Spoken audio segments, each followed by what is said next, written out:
Dia penutur saya. Penutur.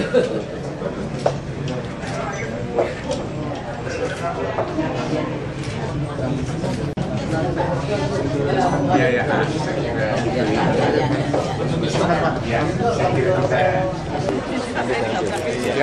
Bapak pernah Semarang? Iya, 2 kali. Iya.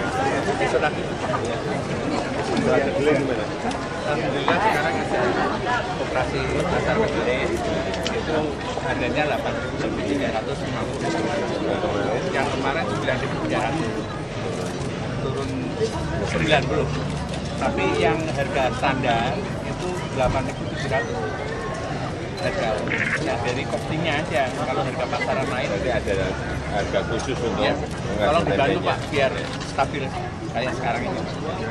Pusat di Jakarta.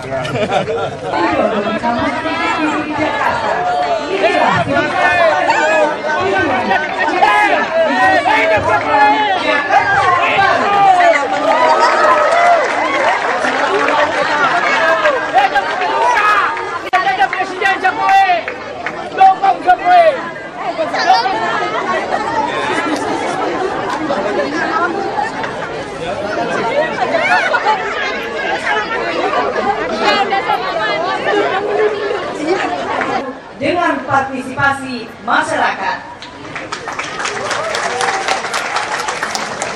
Baik, rangkaian acara ini dengan sambutan dari Ketua Yayasan Dian Agape yang terhormat Ibu Leonie Radius Prawio.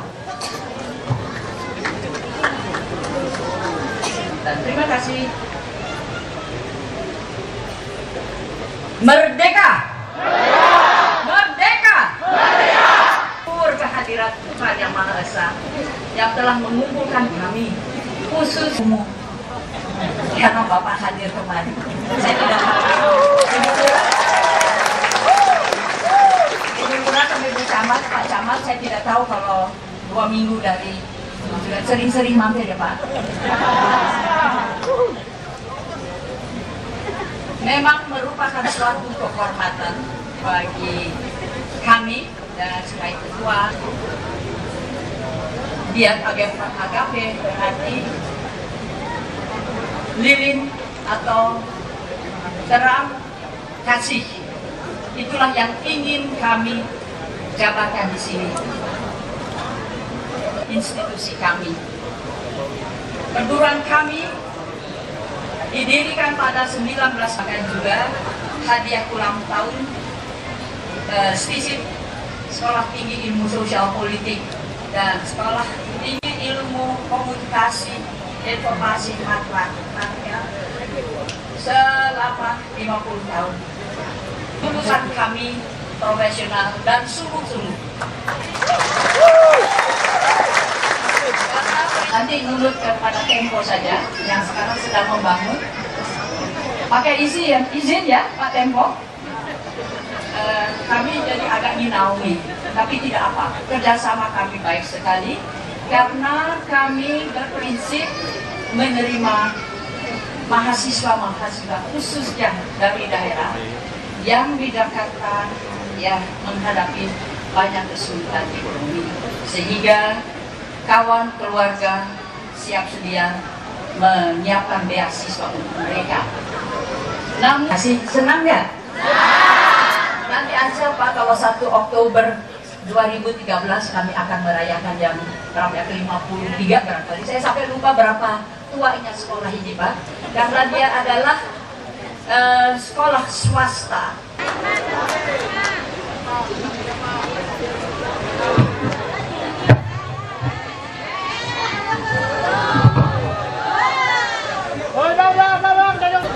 Saya tinggal kok. Assalamualaikum warahmatullahi wabarakatuh. Siang dan salam sejahtera. Yang saya hormati Ketua Yayasan Prawiro, yang saya hormati Ketua STISIP Profesor Dr.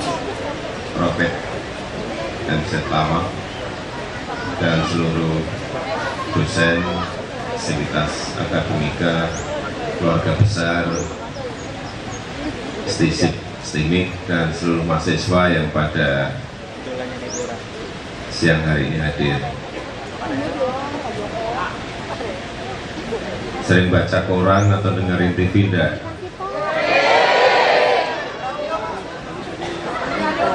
Dengar radio juga.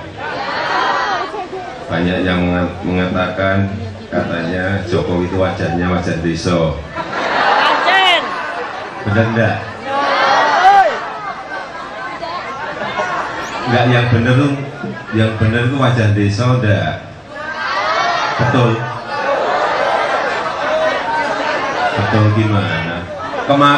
Kemarin ada yang ngomong Jokowi katanya kayak Estrada. Estrada itu bintang film loh. Berarti saya kan kayak bintang film. Yang benar yang mana, wajah desa atau wajah bintang film?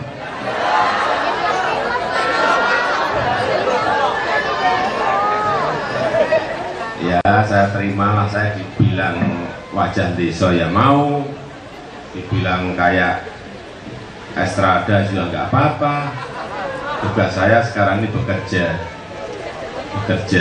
tapi memang pengalaman saya waktu jadi wali kota memang benar yang wajah desa tadi. Dulu waktu saya jadi wali kota, saya belum banyak orang yang tahu, kemudian jadi wali kota, kemudian saya diberi ajudan yang lebih ganteng, yang lebih tegap dari saya. Terus kalau ada tamu ke kantor yang disalami ajudan saya terus. Saya nggak pernah disalami karena dipikir wali kotanya dia. Tapi ya nggak apa-apa, emang wajah desa gimana? Sampai sekarang ya. Tapi ya saya terima apa adanya. Tapi ini mahasiswa tuh biasanya pengen apa? Pengen kenal dengan ajudan saya. Pengen kenal enggak ajudan saya yang sekarang? Kalau yang dulu tinggi, tegap, ganteng, ya kan? Yang sekarang sama saja. Ini Des.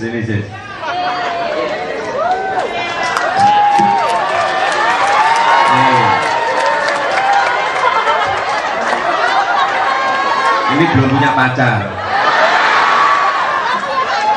karena baru saja putus.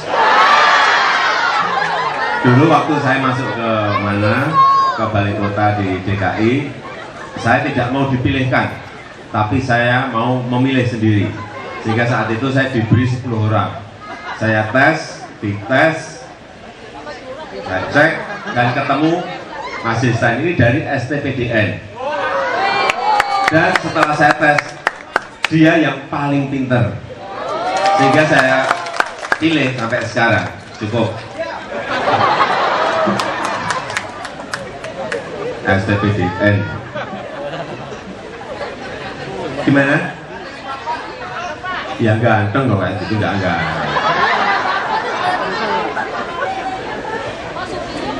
Tapi ya apa? Ya ajudan itu juga perlu, karena kadang-kadang kita akan lupa mencatat, lupa menulis. Yang mengingatkan itu ajudan. Sebetulnya pengennya saya itu kemana-mana ya sendiri, nggak usah pakai sopir, nggak usah pakai ajudan, tapi memang kenyataannya nggak bisa.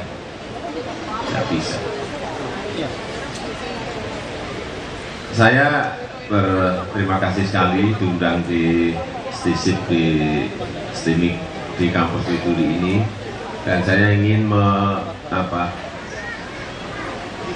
menggambarkan ya mengenai Jakarta, betapa Jakarta ini sangat sekarang mengruwet, masalahnya kompleks sekali, sudah bertumpuk-tumpuk masalahnya. Penduduk Jakarta sekarang 9,9 juta, 10 juta itu kalau malam hari. Kalau siang hari ditambah lagi 4 juta, berarti 14 juta. Bayangin 14 juta. Banyak sekali. Ini problem-problem Jakarta yang kita hadapi. Ada problem banjir, di sana ada problem macet, di sini ada problem perumahan kumuh yang banyak sekali, yang di sini ada kualitas hidup yang juga masih kita masih kita hadapi sekarang ini. Ini coba biar kelihatan dari sana nih gambarnya ya. Nah, sekarang biar jelas. Jadi memang problem-problem Jakarta seperti itu. Dari dulu sampai sekarang problemnya ya seperti ini. Mestinya tidak ditumpuk-tumpuk terus masalahnya, diselesaikan satu persatu. Itulah yang kita hadapi. Sehingga kenapa saya setiap hari sekarang ini masuk ke bawah, melihat lapangan, melihat kampung-kampung yang kumuh, melihat kanan kiri sungai, kanan kiri waduk-waduk yang ada, ya karena saya ingin menguasai masalah. Saya ingin menguasai medan masalah, medan problem yang ada di Jakarta, dan luar biasa banyaknya hal yang seperti yang saya lihat.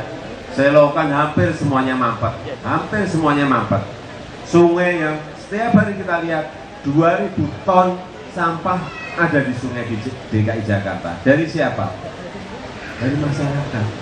Jadi pembangunan DKI ini tanpa partisipasi masyarakat, tanpa kesadaran kolektif masyarakat, jangan harap persoalannya bisa kita selesaikan.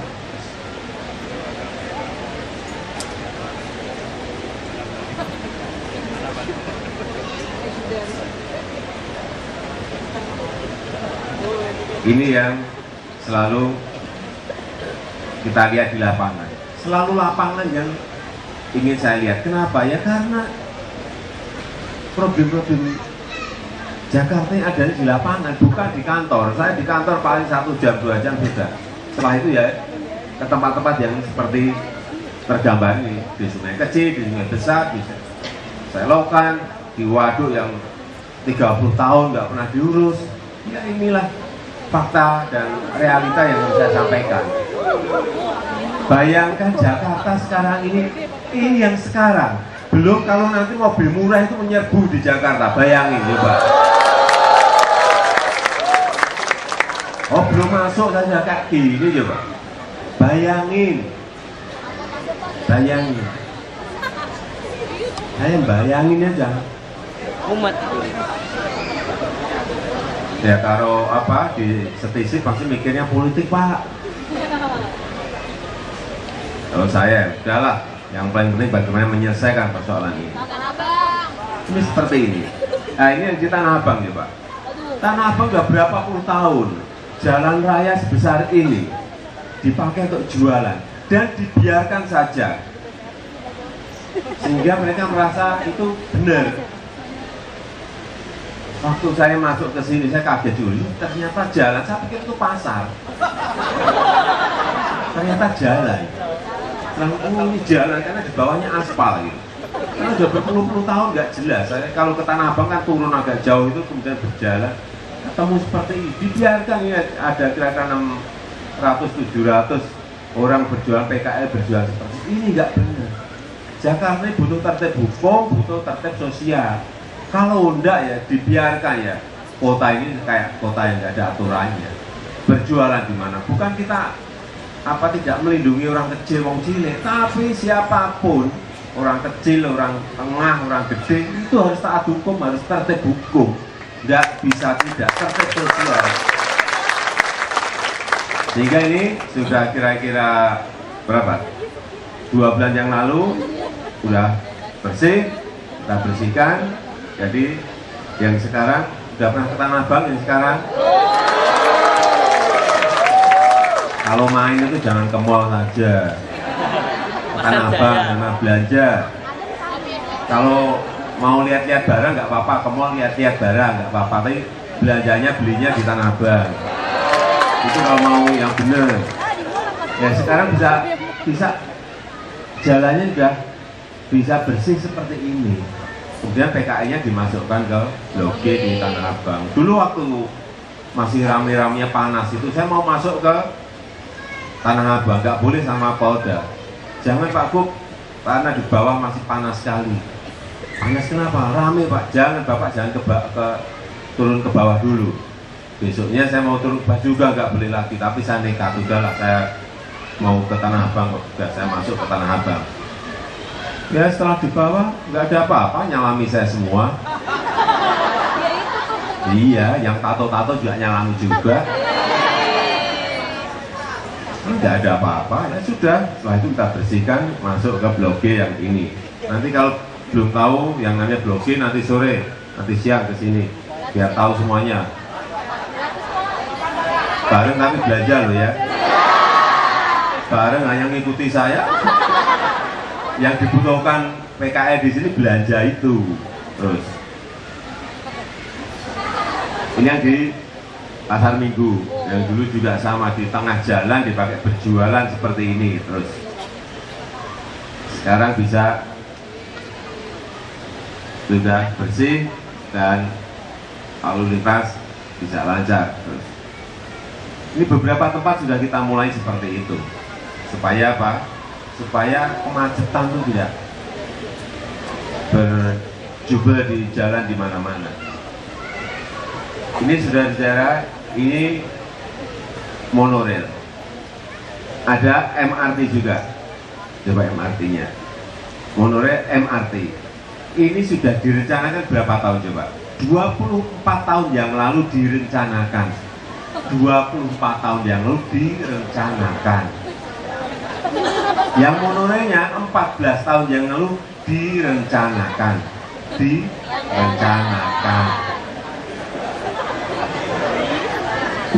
Kuala Lumpur itu nggak pakai rencananya kapan, nggak jelas, 11 tahun yang udah punya monorail.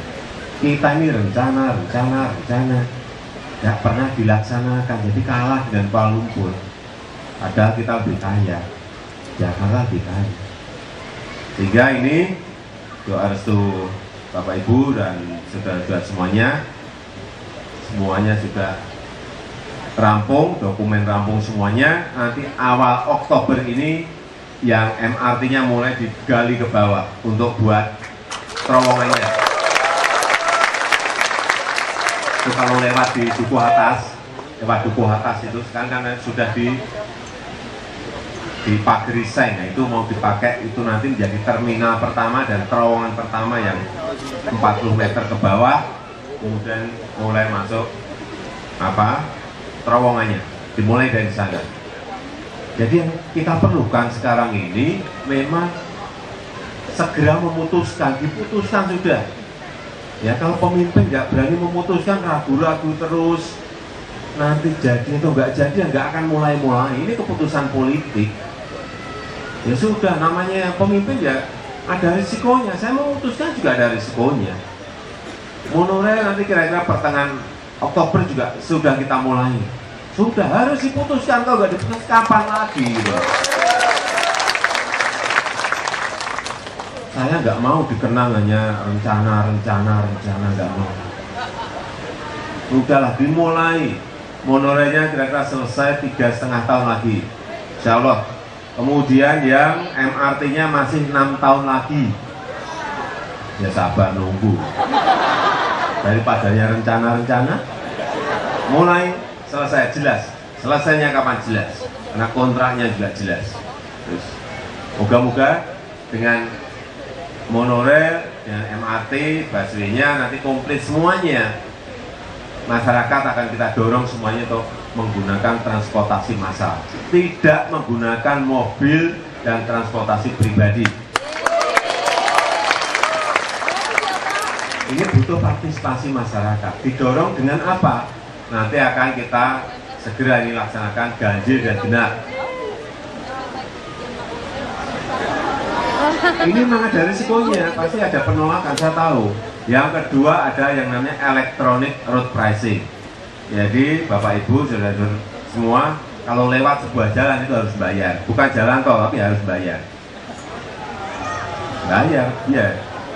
Biar semuanya merasa tidak enak menggunakan kendaraan dan mobil pribadi, kemudian pindah ke transportasi angkutan umum. Di negara manapun ya seperti itu.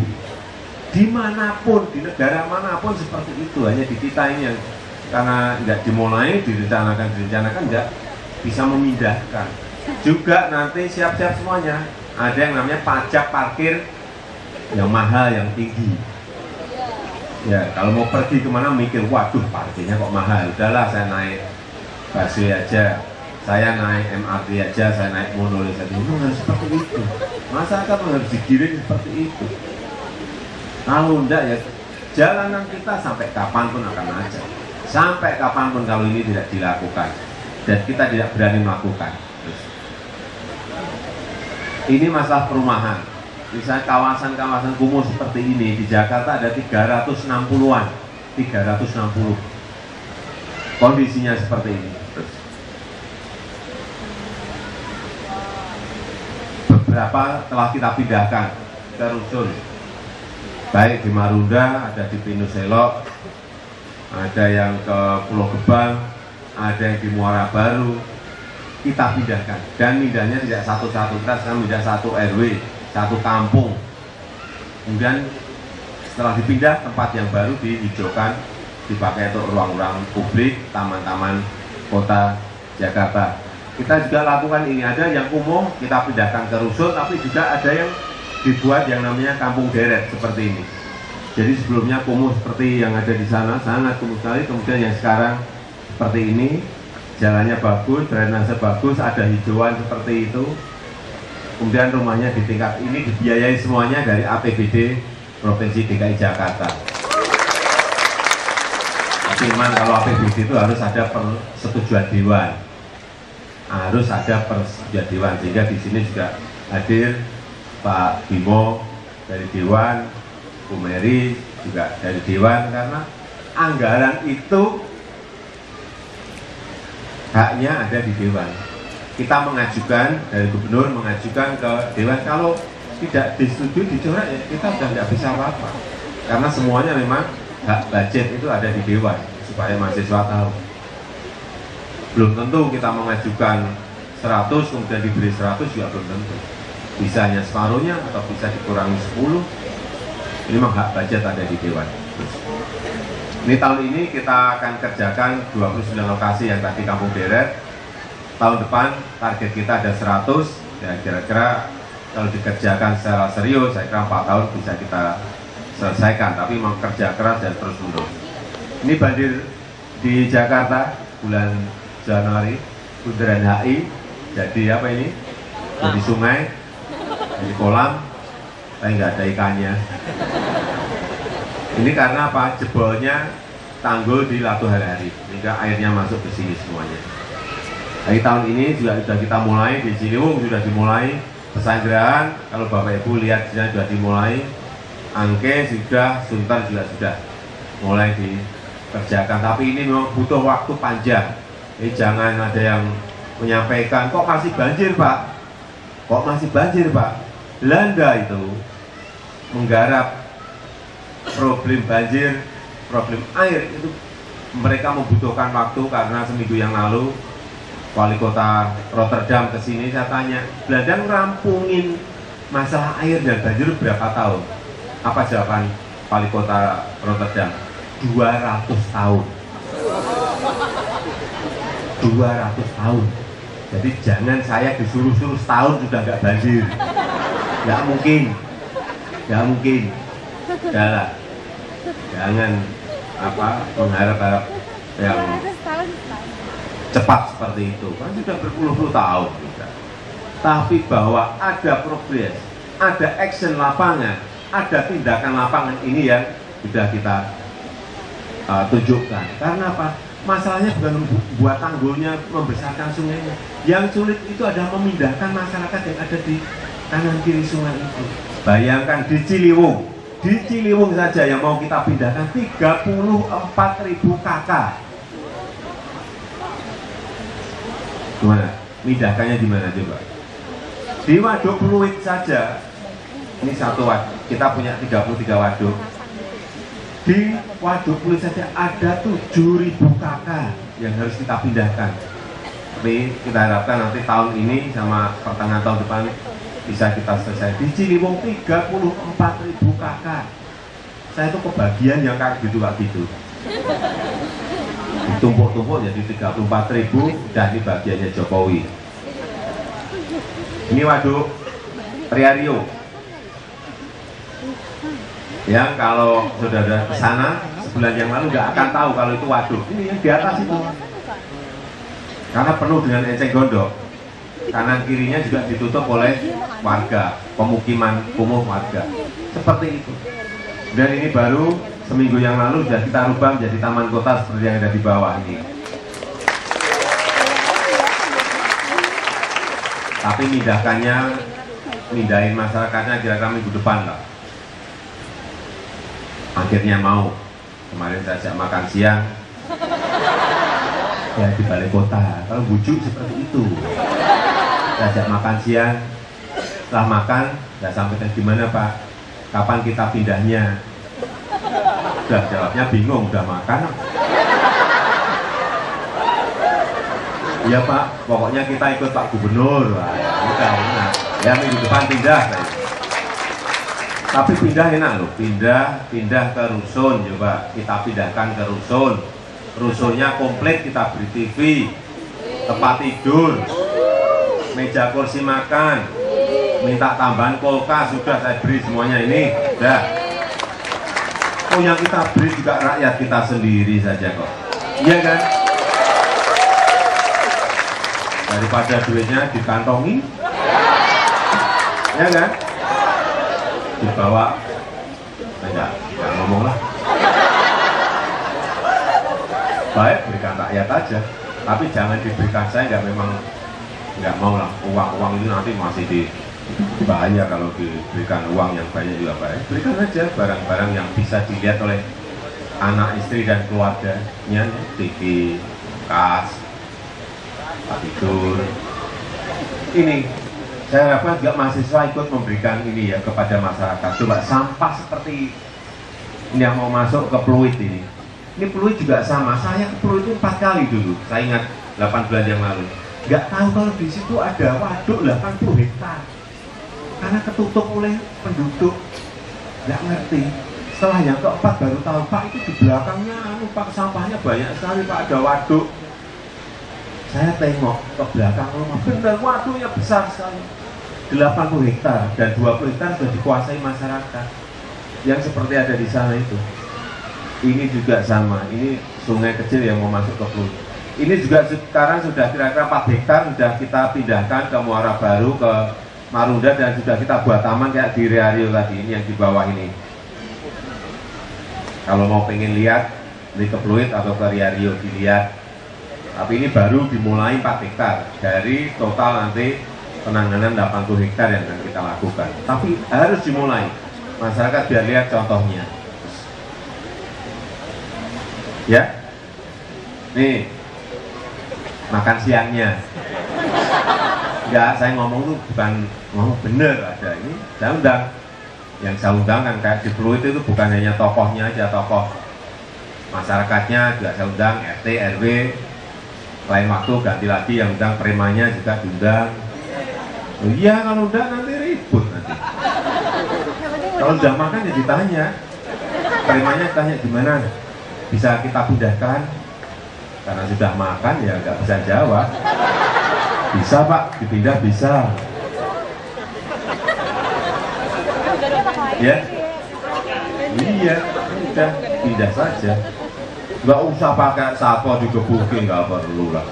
Udah nggak musim. Ini juga apa? Kita ini tidak hanya ngurus yang kecil, kita pindahkan, kalau yang besar pun ini bangunan lantai 4 di Jakarta Barat, yang mau tidak mau harus kita robohkan 4 lantai. Karena apa? Tidak punya IMB dan melanggar aturan perda, sudah robohkan. Jadi kita ini adil, yang gede kalau nggak benar juga dirapikan, yang kecil juga sama. Ini, jadi kenapa gambar ini saya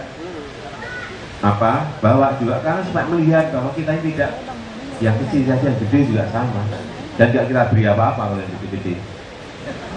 Terus nggak diberi TV lah,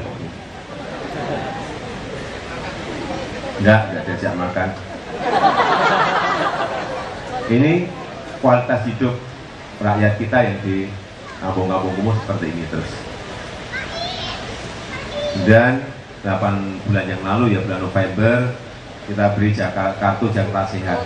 Karena apa? Ya mereka kadang sakit, mau masuk rumah sakit nggak berani karena nggak punya biaya. Sehingga semuanya kita beri, sudah kira-kira 2,2 juta yang kita bagikan pada masyarakat. 2,2 juta, target kita kira-kira 4 juta.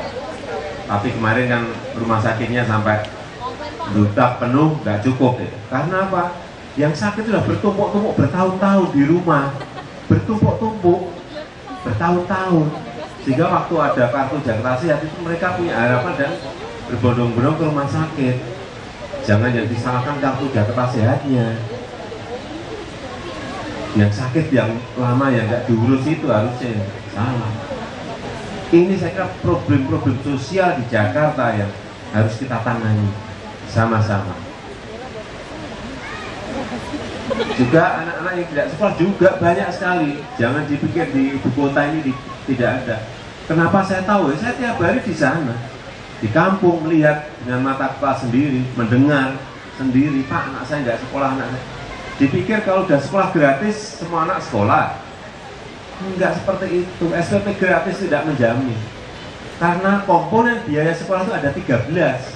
Beli seragam, beli buku, beli sepatu, uang transport, uang les, dan yang lain-lainnya banyak sekali. Itu yang membebani. Jadi jangan bangga kalau sudah menggratiskan sekolah, belum menyelesaikan masalah, belum misalnya. Kalau nggak pernah turun ke bawah nggak akan tahu. Tapi kalau saya tiap hari bergaul dengan masyarakat, ngerti. Pak nggak bisa beli buku, Pak nggak bisa beli seragam, Pak nggak bisa bayar uang les, bertumpuk-tumpuk, ya akhirnya apa? Nggak sekolah.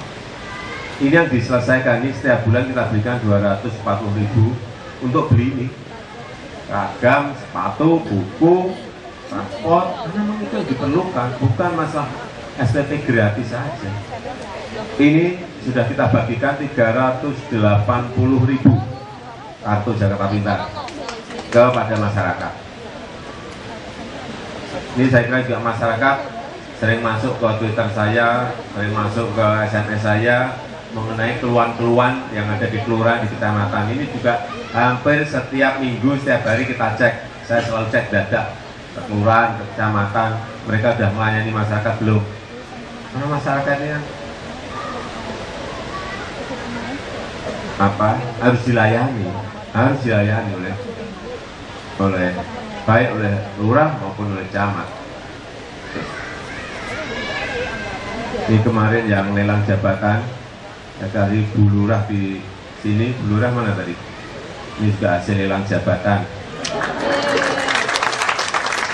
Tapi nanti kalau melayani nggak baik, awas. Kalau saya tuh nggak pernah, bedanya saya dengan Pak Ahok itu. Kalau Pak Ahok itu kalau besok mau dicopot itu sekarang dimarahin, wah, besok dicopot. Kalau saya nggak pernah marah sih, nggak pernah. Tapi besok langsung hilang gitu. Lu kok sudah hilang? Tahu-tahu gitu, nggak perlu marah. Ini yang pajak, sekarang pajak sudah kita online semuanya juga, sehingga tidak ada apa ketemu orang dengan orang dengan orang, online semuanya. Sehingga kita harapkan nanti pendapatan dari pajak di DKI juga akan bisa melompat. Saya kira itu yang bisa saya sampaikan pada kesempatan yang baik ini. Terima kasih. Assalamualaikum warahmatullahi wabarakatuh. Terima kasih banyak kepada Bapak Gubernur DKI Jakarta, Bapak Joko Widodo, yang telah menyampaikan pemaparan tentang Jakarta Baru. Mengingat terbatasnya waktu Bapak Gubernur, pada sesi tanya jawab ini diberikan waktu hanya 5 menit saja. Saya ingin menyoroti masalah transportasi, Pak Jokowi. Yang paling baru adalah kebijakan cabut pentil yang dilakukan oleh Disub DKI Jakarta. Menurut pandangan saya itu sangat tidak bagus kalau menurut saya, Pak. Tidak efektif dan terkesan hanya sekedar spontanitas saja, seperti yang kemarin dilakukan setelah kecelakaan Dul, terus anak SMP razia. Setelah itu nggak ada lagi razia anak sekolah, hanya sementara. Dan kenapa tidak efektif? Karena para pengemudi mobil itu dia nggak akan mau ngambil pentilnya di Bisub. Males Pak, jauh-jauh, mendingan beli 10.000 dapat. Dan mereka nggak akan kapok itu. Atau yang kedua adalah masalah angkot Pak. Untuk angkot, sistem angkutan kota kecil-kecil itu di Jakarta sudah tidak relevan lagi Pak. Harusnya untuk angkutan umum, saya agak gemetar nih Pak, untuk angkutan umum di Jakarta, angkot itu sudah tidak relevan. Harusnya Bapak desain ulang angkotnya itu untuk yang lebih besar, yang bisa memuat lebih banyak ya. Dan terus untuk jalur-jalur yang padat trafiknya dengan kemacetan, jangan dikasih izin trayek angkot Pak. Karena dengan udah banyak, angkot makin banyak, tapi dikasih dengan yang lebih besar, yang muat itu, dan dijadwal dan hanya berhenti di halte seperti itu. Terima kasih masukannya. Ya memang kita ini ingin memberi efek jera kepada orang yang parkir sembarangan, orang yang menempatkan mobilnya sembarangan. Memang itu. Tapi kalau kita lihat lapangannya, memang sekarang ini ada efek. Jadi ngefek itu kita gembosin itu. Kalau kita lihat, karena sekarang kalau beberapa ruas jalan yang sudah dilakukan itu sekarang sudah, kalau biasanya bisa ratusan, sekarang 1-2. Karena mereka ngerti bahwa kalau sudah ada tanda P di silang, nggak boleh parkir, tetap parkir pasti akan nanti tahapan kedua kan yang lebih berat, diderek. Tahapan ketiga, sennya dicabut. Tahapan keempat nanti bisa SNK-nya dicabut. Kita harus tegas. Kalau nggak tegas kita akan seperti ini terus. Akan seperti ini terus, pasti akan seperti ini terus. Hanya memang fasilitas penggantinya harus ada. Artinya apa? Fasilitas parkir memang harus disediakan. Kalau sudah masuknya ke itu. Dan yang kedua tadi apa? Kopasyanan. Oh angkot, kalau angkot nanti monorail, busway, MRT, jadi itu hanya akan dipakai sebagai feedernya untuk masuk ke kampung. Nanti terintegrasi itu, antara nanti kereta api, busway, monorail, MRT itu semuanya terintegrasi. Kemudian feedernya kan itu. Memang untuk masuk ke kampung hanya angkot itu yang baik. Kalau untuk yang di jalan mestinya bukan itu, mestinya bus yang lebih besar. Saya kira betul. Ya. Dengan speed yang tinggi bekerja dan konsistensi yang terus menerus, saya kira memang akan sulit keluar dari masalah. Memang harus ada sebuah konsistensi. Kalau sudah dikerjakan, ya harus terus, jangan berhenti. Sebagai contoh kayak monorail. Monorail itu harusnya sudah selesai 2-3 tahun yang lalu kan. Sudah dicor tiangnya. Nah, kok berhenti? Ya, namanya nggak ada konsistensi untuk menyelesaikan. Hah?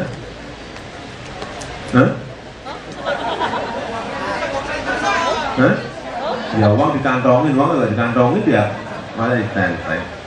Panti memang problem kita betul Bu, banyak.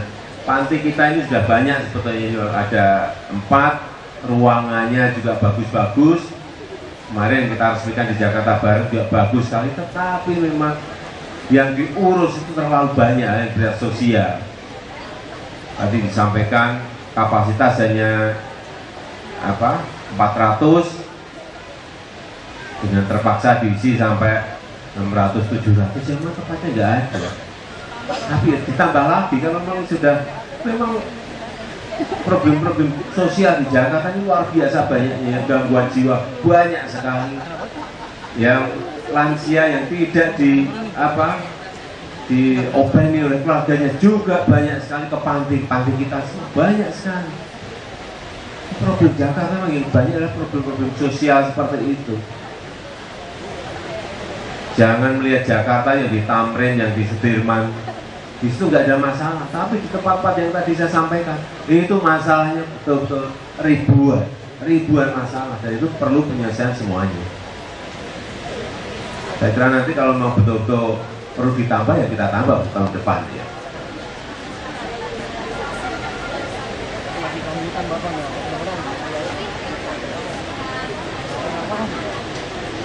Oh berarti dipekerjakan. Iya, nangkap.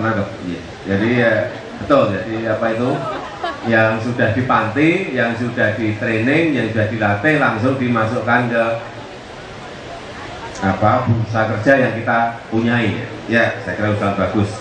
Saya kira itu yang bisa saya sampaikan. Jam berapa ya? Tadi dialog tentang Jakarta Baru, dan selanjutnya Bapak Gubernur kami mohon dengan hormat untuk menerima rekomendasi yang akan disampaikan